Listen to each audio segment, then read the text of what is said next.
ప్రతి ఒక్క పేదవాడికి ఇప్పించే బాధ్యత ఈ ప్రభుత్వం తీసుకుంటాం.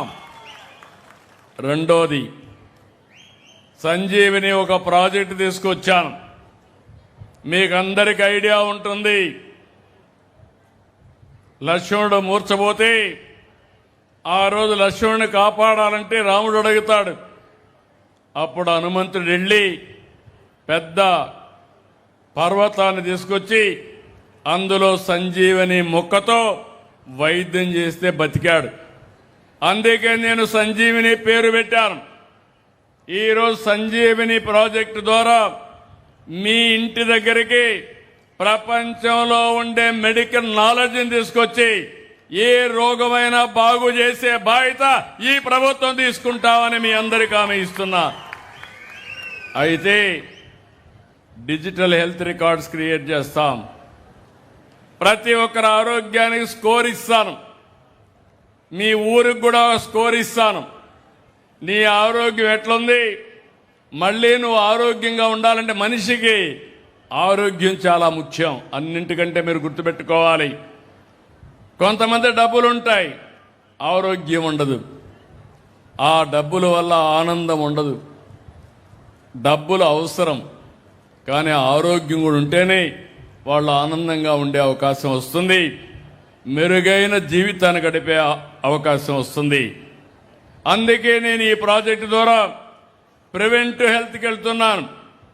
అంటే మీరు ఒక జబ్బు రాకమనిపోయి ఏం చేయాలి, ఒకవేళ జబ్బు వస్తే ఏం చేయాలి, అట్లా కాకుండా అందరూ మందులే తింటామంటే మందులు కూడా కెమికల్సే.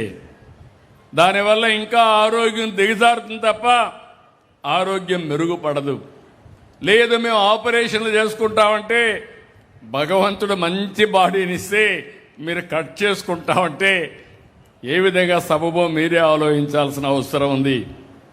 అందుకే ఆగస్టు 15కి రాష్ట్రం మొత్తం అన్ని జిల్లాల్లో సంజీవిని ప్రాజెక్టు తీసుకొచ్చి మీకు మెరుగైన ఆరోగ్య సేవలు అందించే బాధ్యత మీ ఇంటి దగ్గరే అందజేసే బాధ్యత నాది. మీరు అవసరమైతే ఏ డాక్టర్ కావాలన్నా మీకు అపాయింట్మెంట్ ఫిక్స్ చేపిస్తాం. మీరు హాస్పిటల్కి రావాలంటే అక్కడ వెయిట్ చేసే పని కూడా లేదు. పలానా టైంకి మీరు వస్తే సరిపోతుందంటే అడిగి పోయి ట్రీట్మెంట్ చేసుకొని ఇంటికి వెళ్తారు. ఇంకో పక్క ఏ డాక్టర్ని కూడా ఇస్తాను. ఆ ఏ డాక్టరు మీకు ఏదైనా డౌట్ వస్తే ఫోన్ చేసి అడిగితే అది గైడ్ చేస్తుంది. మీకు ఇంకా ఏదైనా ప్రాబ్లం వస్తే ఒక ఫ్యామిలీకి కొన్ని కుటుంబాలకు ఒక డాక్టర్ని కూడా అపాయింట్ చేస్తాం. మీరు ఫోన్లో మాట్లాడితే అతను కూడా గైడెన్స్ ఇస్తాడు. ఇట్లా ఒక విధానానికి శ్రీకారం చుడుతున్నా. దీని ద్వారా నేను ఒకటే చెప్తున్నా, మీరు నా ఆరోగ్యం చూస్తూ ఉంటారు. నేను ఎప్పుడు కూడా సిగ్గాల అయ్యానా? చూశారా ఎవరన్నా? ఎందుకు సిగ్గాలేదు? నేను తిండి తేడా తక్కువ తింటా. ఎంత అవసరమే అంతే తింటా. ఏమేం తినాలనో అదే తింటా. మనం ఏం చేస్తున్నాం? అందరం వరి ఎక్కువ తింటున్నాం, బియ్యం తింటున్నాం, కార్బోహైడ్రేట్స్. ఇది దానివల్ల ఏమవుతా ఉంది? మీకందరికీ షుగర్ వస్తూ ఉంది. షుగర్ అనేది అన్ని జబ్బులకు గేట్వే. అక్కడి నుంచి మీకు రాబోయే రోజుల్లో అన్ని సమస్యలు వచ్చే అవకాశం ఉంటుంది. ఇది చెప్పినంత ఈజీ కాదు. కానీ నేను మిమ్మల్ని అందరినీ ఒకటే కోరుతున్నా, ఈ రాష్ట్రాన్ని ఆరోగ్య ఆంధ్రప్రదేశ్గా తయారు చేసే బాధ్యత ఈ ప్రభుత్వానిది, సహకరించే బాధ్యత మీది.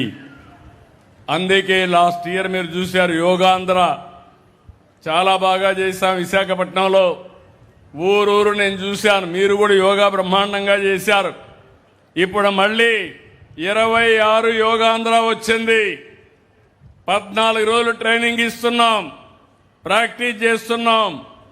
అమరావతిలో ఈ సంవత్సరం అమరావతి కేంద్రంగా చేస్తాం రాష్ట్రం. మీరు కూడా మీ గ్రామాల్లో చేయాలి. మీరు కూడా ఆలోచించుకోవాలి. ఎంత బిజీగా ఉన్న ఒకప్పుడు శారీరకంగా ఎక్సర్సైజ్ చేసేవాళ్ళం, ఈ మధ్య అన్ని పోయినాయి. ఈ మధ్య మనం అందరం కూడా బిజీ అయిపోయి ఎంతోపైన సెల్ ఫోన్ ఆన్ చేసుకుని టీవీ ఆన్ చేసుకుని ఆ సీరియల్ చూస్తూ చూస్తూ లేనిపోని టెన్షన్ తెచ్చుకునే పరిస్థితికి వస్తున్నాం. అట్లా కాకుండా దినానికి ఒక ½ అర్ధ గంట మీరు కానీ ఆలోచించి ఎక్కడికక్కడ కానీ ఎక్సర్సైజ్ చేస్తే ఇంకా మీ ఆరోగ్యానికి సమస్య ఉండదు. నేను ఇలాంటి ఇదే కాదు, యోగానే కాదు, ఓసారి మెడిటేషన్ 10 నిమిషాలు మెడిటేషన్ చేస్తే మైండ్ శాంతి వస్తుంది, కామ్ అవుతుంది. అందరం కూడా ప్రపంచాన్ని మనమే మోస్తున్నట్టు ఎక్కడికక్కడ పరిగెత్తి అలసిపోతున్నాం. ప్రపంచాన్ని మనం మోయక్కర్లేదు. మనం బాగుంటే ప్రపంచం బాగుంటుంది. ఈ విషయం కూడా మీరు గుర్తుపెట్టుకోవాల్సిన అవసరం ఉంది. నేను అందుకనే చాలా స్పష్టంగా మీరు చూశారు. కొంతమంది అంటున్నారు నేను స్వర్ణ ఆంధ్రప్రదేశ్ 2047 అన్నాను. అంటే 2047 రోజున ఇంకొక 22 ఏళ్లలో రాష్ట్రం ఒక ఆదర్శ రాష్ట్రంగా తయారు కావాలి. అందరి జీవన ప్రమాణాలు పెరగాలనే ఉద్దేశంతో ముందుకు పోతున్నాం. ఈరోజు టెక్నాలజీ ఉంది. ఇక్కడ మీరందరూ ఉన్నారు. మా ఆఫీసర్లు కూడా పక్కనే ఉన్నారు. ఇప్పుడే చదివినిపిస్తాను. నేను ఒకటే ఆలోచించాను, మీకిచ్చే ప్రతి ఒక్క సేవ నాణ్యత పెరగాలి. మేము 3 రకాల సేవలు మీకు అందిస్తున్నాం. ఒకటి డబ్బులు, ఓసారి డీబీటీ డైరెక్ట్గా మీ అకౌంట్లో వేస్తున్నాం. పింఛన్ లాంటి డబ్బులు ఒకే రోజు 1,66,000 మంది వచ్చి ఇంటింటికి అందజేస్తున్నారు. ఇంకో పక్క అనేక సేవలు, మధ్యాహ్న భోజనం, లేకపోతే అన్నా క్యాంటీన్, ఇవన్నీ కైండ్ రూపం పీడిఎస్ పబ్లిక్ డిస్ట్రిబ్యూషన్ సిస్టంలో ఇస్తున్నాం. ఇంకో పక్క మీకు సర్టిఫికెట్లు, 10th క్లాస్ సర్టిఫికెట్ కానీ, క్యాస్ట్ కానీ, నేటివిటీ కానీ, రెవెన్యూ కానీ, ఇవన్నీ ప్రొవైడ్ చేస్తున్నాం.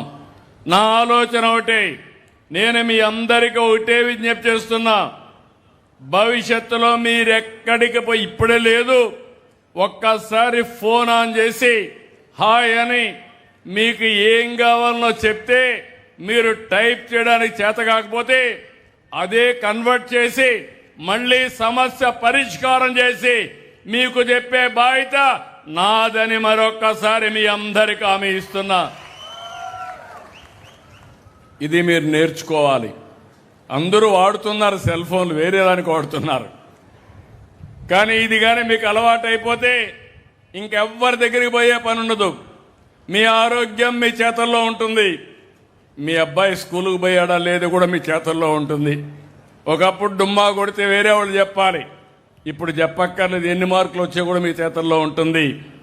ఇలాంటివన్నీ కూడా చేసే బాధ్యత మేము తీసుకుంటాం. అందుకే ఈరోజు మిమ్మల్ని కోరేది, ఈ మీటింగ్ ద్వారా రాష్ట్రం అంతా ఇన్నిసార్లు నేను చెప్తున్నానంటే, నేను ఎన్నిసార్లు చెప్పినా, ఎన్నిసార్లు పేపర్లో వచ్చినా, ఓసారి లాస్ట్ మైల్లో ఉండే వాళ్ళకి రీచ్ కావాలంటే చాలా సమస్య ఉంటుంది. నేను P4 చెప్పాననుకోండి, ఇంకా చాలామంది బిజీగా ఉండి అర్థం చేసుకోవడం లేదు, అర్హులు దాన్ని ఉపయోగించుకోవడం లేదు. ఇంకో పక్క నేను ఏదైతే సేవలన్నీ ఆన్లైన్లో ఉన్నాయంటే చాలామంది అర్థం చేసుకోలేని పరిస్థితికి వచ్చారు. ఇంకో పక్క ఇవన్నీ ఒక ఎత్తు అయితే, ఇంకోటి కూడా మీరు గుర్తుపెట్టుకోవాలి, నేను ఇవన్నీ చేయాలంటే యజ్ఞమారిగా ముందుకు పోతున్నా. మా మిత్రుడు పవన్ కళ్యాణ్ గారు అయితే పూర్తిగా సహకరిస్తున్నాడు. ఇద్దరం కలిసి నరేంద్ర మోడీ గారు దేశాన్ని బాగు చేయాలంటే మేము ఇక్కడ ఈ రాష్ట్రాన్ని బాగు చేయడం కోసం రాత్రింబగళ్ళు ఆలోచిస్తున్నాం. కానీ ఇక్కడ మేము ఎన్ని ఆలోచిస్తా ఉంటే, ఆ రోజు విధ్వంస పాలన, ఈ విషయం మీరు గుర్తుపెట్టుకోవాలి. ఎక్కడ చూసినా విధ్వంసమే. అదే గొడ్డలి పార్టీ విధానం. ఈరోజు దుష్ట పన్నాగాలు, అంటే ఎక్కడికక్కడ కుట్రలు కుతంత్రాలు చేసే పరిస్థితికి వచ్చారు. ఈరోజు ఒక ఎగ్జాంపుల్ మీ అందరికీ చెప్తున్నా. చరిత్రలో మనందరం ఒకసారి చదువుకున్నాం. నరకాసురుని చంపితే దీపావళి చేసుకుంటున్నాం. ఏ సంవత్సరం నరకాసురుని చంపారో మీరు చెప్పగలుగుతారా? కానీ ప్రతి సంవత్సరం దీపావళి చేస్తున్నారా లేదా అని అడుగుతున్నా. చేస్తున్నామని చేతుల పైకెత్తండి. ఏంటి సందేశం? నరకాసురుడు దుర్మార్గుడు, అలాంటి నరకాసురుని చంపి ధర్మాన్ని రక్షించారు, ప్రజల్ని కాపాడారనే ఉద్దేశంతో మనం చేసే పరిస్థితికి వచ్చాం. ఎప్పుడు కూడా చెడుని గుర్తుపెట్టుకోవాలి, చెడుని ఖండించాలి, మళ్ళీ చెడు చేసే వ్యక్తులకు దూరంగా ఉండాలి. అట్లా కాకుండా మీరు చేస్తే చాలా సమస్యలు వస్తాయి. నేను ఈ మధ్యకాలంలో చెప్పాను, నేను ఇప్పుడుండే ప్రతిపక్షాన్ని గొడ్డలి పార్టీ అంటున్నా. మీరందరూ ఆమోదిస్తారా లేదా గొడ్డలి పార్టీ అనేదాన్ని? ఆమోదిస్తామని వాళ్ళు చేలిపైకెత్తండి గొడ్డలి పార్టీ అని. నేను ఒకటే మీ అందరికీ విజ్ఞప్తి చేస్తున్నాను, నేనే ముఖ్యమంత్రిని. ఇదే మరి ఎన్నికల కంటే ముందు నెల తెల్లవారితో నిద్ర చేశాను. వివేకానంద రెడ్డి హార్ట్ అటాక్తో చనిపోయారు. మీరైతే ఏమంటారు? అయ్యో పాపం అంటారా లేదా? అంటారా లేదా? నేను కూడా అయ్యో పాపం అన్నా. అది అయిన తర్వాత వాళ్ళు టీవీ, సాక్షి టీవీ, అందులో వేసి ప్రచారం చేశారు. ఆయన కూతురు అడిగింది. ఏమడిగింది కూతురు? మా నాన్న చనిపోయాడు, ఎట్లా చనిపోయాడో తెలుసుకోవాలి, కాబట్టి పోస్ట్ మార్టం చేయమని. అప్పుడు పోస్ట్ మార్టం చేశారు. అప్పటికే కుట్లన్నీ వేసి బాక్స్లో పెట్టి అంత్యక్రియలు తీసే పరిస్థితికి వచ్చారు. అప్పుడు అడిగిన తర్వాత మొత్తం ఇప్పితే గొడ్డలితో తలంతా కూడా నరికేశారు. రూమ్ అంతా రక్తం, బాత్రూమ్ అంతా రక్తం. అక్కడి నుంచి అది చూసిన తర్వాత వీళ్ళంతా కూడా నాటకాలు మార్చేశారు. మా నాన్న చనిపోయాడు, చంపేశారు, ఇప్పుడు పెద్ద దిక్కు ఒకే చిన్నాన్న, ఈయన్ని కూడా చంపేశారన్నారు. మీరు కూడా నమ్మేశారు. ఆ అమ్మాయిని మోసం చేశారు. మోసం చేసి ఆ అమ్మాయి అంత్యక్రియలు చేస్తా ఉంటే ఎంత బాగా చేశాడు మా అన్నయ్య అనుకుని అంతకులు నమ్మే పరిస్థితికి వచ్చింది. అంటే మభ్యపెట్టేయడం. తర్వాత నెక్స్ట్ డే నా చేతిలో కత్తి పెట్టి నారాసుర రక్త చరిత్రని పేపర్లో వేసాడు. మీరందరూ గుర్తుపెట్టుకోవాలి ఇవన్నీ. దాంతో ఏమైంది? మీరందరూ నమ్మారు పాపం అని, ఓట్లేశారు, విధ్వంస పాలన వచ్చింది. అవునా కాదా? మోసపోయామా లేదా? నేను దాని గురించి బాధపడలా. సమస్య వచ్చింది, అన్ని ఫేస్ చేశాం. జీవితాంతం అదే నాటకం. కోడికత్తి విశాఖపట్నం, గులకరాయి విజయవాడ, ఆయనే వేయించుకోవడం, తర్వాత దాన్ని సింపతి తెప్పించుకోవడానికి వాళ్ళే ఖండించడం. ఇటీవల జరిగిన 5 సంఘటనలు మీకు ఒకసారి ఎక్స్ప్లెయిన్ చేస్తా.